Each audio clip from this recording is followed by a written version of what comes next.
তো গাইস আমরা সামনে একটি এয়ারড্রপ দেখতে পাই। আমরা এয়ারড্রপটি লুট করতে গিয়ে দেখি একটা এনিমি নামতেছে, তাকে আমরা ডাউন করে দিই। ইতিমধ্যে আমরা কিন্তু ওর সাথে ফিনিশও করে দিই।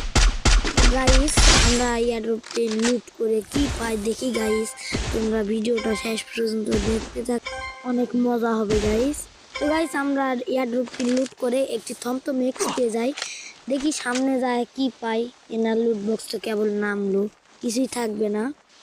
গাইস সামনে বোধহয় ফাইট হইতাছে, যাই দেখি কি হয়। হ্যাঁ গাইস আমার ঠিক ধারণা সামনে ফাইট হইতাছে, আমরা আস্তে আস্তে উঠতেছি। তো দেখি গাইস একটা এনিমিকে আমরা একটি গানের কথা মনে হয় সেই গানটা যদি থাকে নসিবে আপনি আপনি আসিবে। এই তো সেই বেচারা গাইস, এই বেচারারই কিলটা আমরা চুরি করি। তো গাইস দেখলে কি সুন্দর একটা ভিডিও।